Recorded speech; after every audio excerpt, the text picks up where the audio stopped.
For your board game news roundup this week of April 9th, 2018, we got a whole host of new releases and some new announcements too. Splat Attack has announced and opened up pre-orders for their new game, Starship Samurai. This is a fast-paced area control game involving samurai mechs in the Lotus Galaxy. You'll be taking your clan, you'll be the leader, surprise, involving mechs, each one unique with different abilities that will shape your strategy, and trying to conquer different areas as well as lesser clans to bring them to your side in order to get more points and power. Other than that, it's quick area control with a Japanese theme, which definitely looks interesting. The mechs look pretty cool if you're into the kind of thing. What are your thoughts on? I mean, the mashup of space and samurais is pretty cool and unique, I think. I don't think that's something you see a lot of, at least in board games.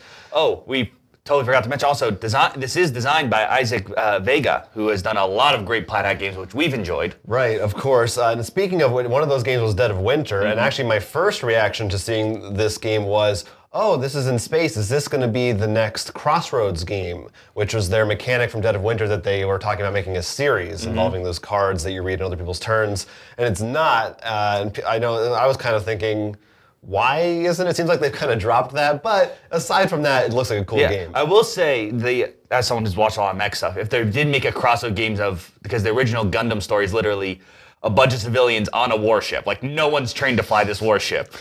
Like, if that was a Crossroads game, if you like working together on a ship, that could have been a really cool. Yeah, why didn't you do that, Splat Hat? You messed up. They still can. They still can. But it did sound like fun. Like you said, there's good designers and minis. Oh, of course. Lots of really cool minis of all the different ships and mechs. Yeah. So if you want to check it out, you can pre-order it right now on their site. Z-Man has announced that they're coming out with a brand new edition of the Reiner Knizia game Taj Mahal, originally released in the year 2000.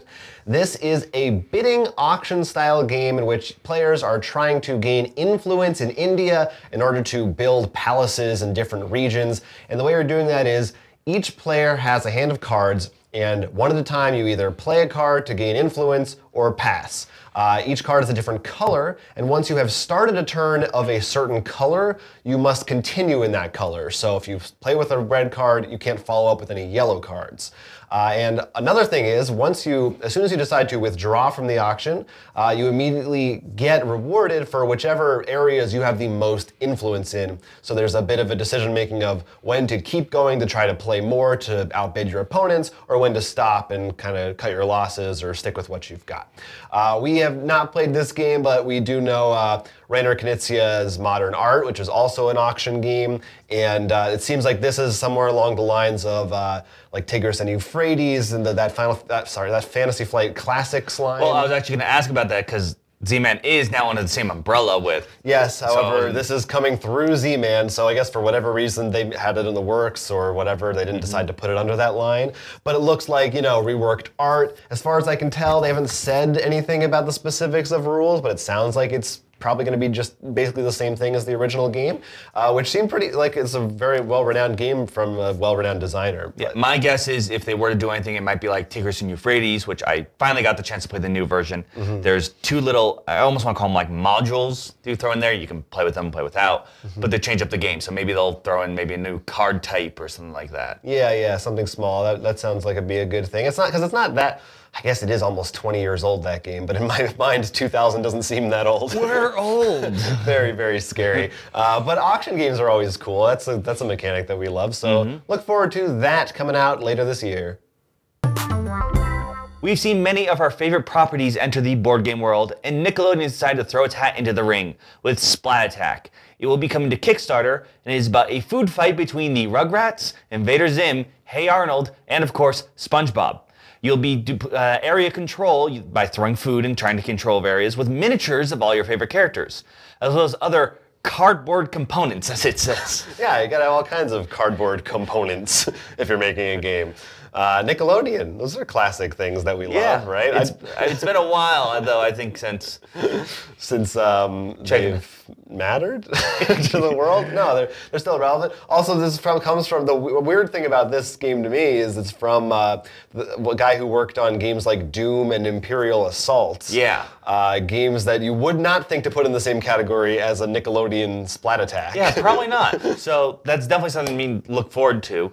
And I mean, I'm fans of all those shows. Yeah. And it isn't, I guess part of it is also because Hey Arnold was it a TV show or a movie they're bringing back? Yes, they're relaunching Hey Arnold. They are also coming out with a new Invader Zim movie. Right. I think they're really trying to bring back, they're trying to mine that nostalgia right now. SpongeBob is still on life support. Yeah, that still exists. It does seem like it's odd. I'm not sure if there's going to be more announced during the Kickstarter, because right now just 4 groups of that. I wouldn't be surprised if expansions, assuming how gamey they want to make this, or even like not Kickstarter, stretch goals would be like, there would be, here is My Life as a Teenage Robot. It's the first one that came to mind. I love that was the first one that came to mind. Well, actually, the first one was Korra. I'm like, that's probably not going to be high. They already have that as a board game, right? Yeah, but would they make that a group in here? Yeah, Avatar. Yeah, something or like both of them, Aang and Korra together. They're actually bosses because they can just water bend like all the juice. I think they should do it. They should do it. And we'll see if this is a game that's actually fun for everybody or just for, party game fans. I do think this is probably slated, like it is on Kickstarter because they want that Kickstarter money, the pre-order. But if I had to guess, this is slated for that Target aisle kind of. Yeah. So, but I do think we're starting to get a bit more right steps, and it's not just Monopoly in there. Like if you've been to Target, they have the Game of Thrones Catan, which I think that's a $70 game, So that's not something you usually would think of in that kind of aisle. So yeah. I wouldn't say our hopes should be gone, but we'll wait and see. And pre-painted minis. Last year at Gen Con, we got a little taste of an announcement for KickAss from CMON, a board game based on that comic book property. Now we finally got a little bit more of a detail on it. We know that it is going to be released August 31st this year, and it is going to be a cooperative experience in which you're going to be playing as one of the characters from that series, trying to take down bosses. There's a board that will have different locations from New York City. There's City Hall, library, those kinds of things. And you're going to be placing minis on the board. Of course, there's minis involved, and trying to take on minions that are going to appear. There's also going to be cards that will change things. You have a character board with different stats. You have a health bar.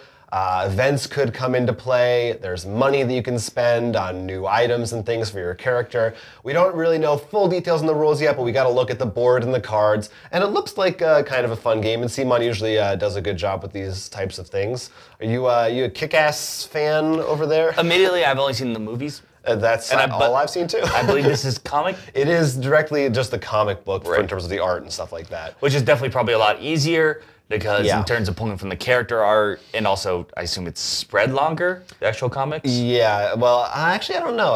I know there was a KickAss 1 and a KickAss 2. I don't, but I'm sure there's more material they didn't include. I am curious whether this will actually show up at this year's Gen Con, maybe even for sale. Yeah, it's interesting because they said that 31st, which, is at the tail end of August, so maybe they'll have advance. We've seen plenty of copies sold in advance at Gen Con and then later. Yeah. So it's definitely something to watch out for. We'll see if it kicks ass or not. At least the original. Everyone's going to say that. We also have a bunch of games being released this week. Stoneblade Entertainment is releasing the Shards of Infinity, the deck building game we talked about earlier. IDW is releasing 2 games, X-Files Conspiracy Theory and Missile Command, one based on a retro video game, one on a retro TV show.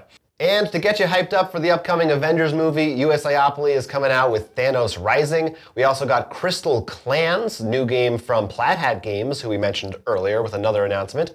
And finally, Modifius is coming out with Elite Dangerous, the RPG core book, plus some supplements. That's the role-playing game based on that old video game that you can play right now. So that's a lot of stuff coming out this one week. Any of those that you are particularly tantalized by? I wouldn't be lying. It's partly because of you. I'm actually excited about the X-Files game.